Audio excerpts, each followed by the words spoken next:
but before you can take your seats, you must be sorted into your houses. They are Gryffindor, Hufflepuff, Ravenclaw, and Slytherin. Gryffindor! Hai! Slytherin! Hai semua! Hufflepuff! Hai guys! Ravenclaw! Hi! Assalamualaikum warahmatullahi wabarakatuh. Salam sejahtera bagi kita semua. Perkenalkan, saya dan teman saya dari kelas 10 MIPA 1 ingin mempresentasikan materi tentang Deuteromycota. Seperti yang diketahui bahwa jamur Deuteromycota ini berbeda dengan kelompok jamur lainnya. Jamur Deuteromycota juga disebut jamur imperfektif atau jamur tidak sempurna. Untuk penjelasan lebih jelas, kita langsung saja masuk pada pembahasan. Deuteromycota merupakan jamur yang belum diketahui cara reproduksi seksualnya. Sebab itu, Deuteromycota biasa disebut sebagai jamur yang tidak sempurna. Jamur ini tidak dapat dimasukkan ke dalam kelompok Ascomycota karena tidak mempunyai ascus.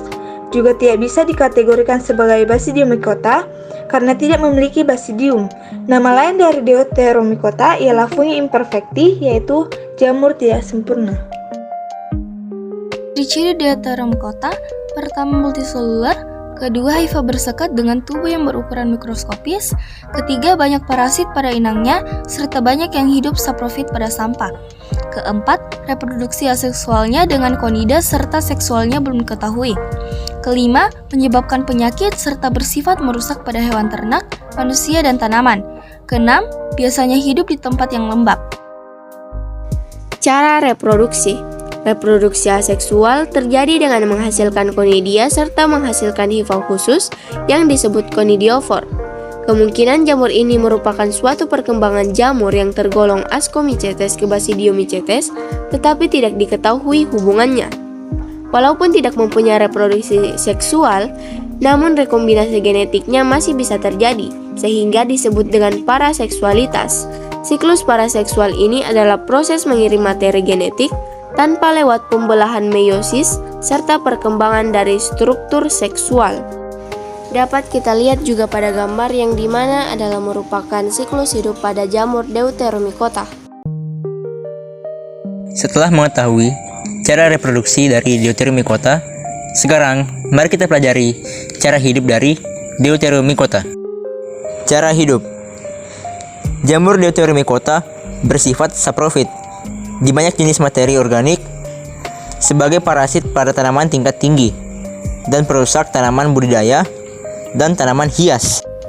Jamur Deuteromycota juga menyebabkan penyakit pada manusia, yaitu dermatokinosis atau kurap dan panu, dan menimbulkan pelapukan pada kayu.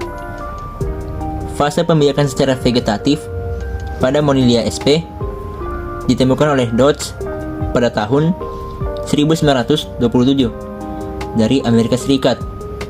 Sedangkan fase generatifnya ditemukan oleh Dwi Yossiputro pada tahun 1961. Setelah diketahui fase generatifnya, kemudian jamur Deuteromycota dimasukkan golongan Ascomycosetes dan diganti namanya menjadi Neurospora cytopila atau Neurospora crassa. Selanjutnya ada peranan yang menguntungkan dari jamur Deuteromycota. Pertama, Monilia cytopila digunakan untuk pembuatan oncom. Kedua, Penicillium notatum penghasil antibiotik penisilin. Ketiga, Aspergillus niger untuk menjernihkan sari buah. Dan keempat, Aspergillus oryza digunakan untuk melunakkan adonan roti.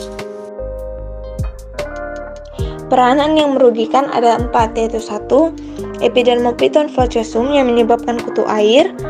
Kedua, Melasthasia furfur yang menyebabkan panu. Ketiga, Helminthosporium oryzae yang menimbulkan noda berwarna hitam pada daun.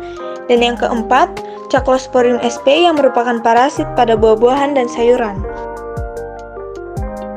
Cukup sampai sini pembahasan tentang jamur Deuteromycota yang dapat saya dan teman saya paparkan. Mohon maaf apabila banyak kesalahan dari kami atau dari materi kami. Atas perhatiannya kami ucapkan terima kasih. Wassalamualaikum warahmatullahi wabarakatuh.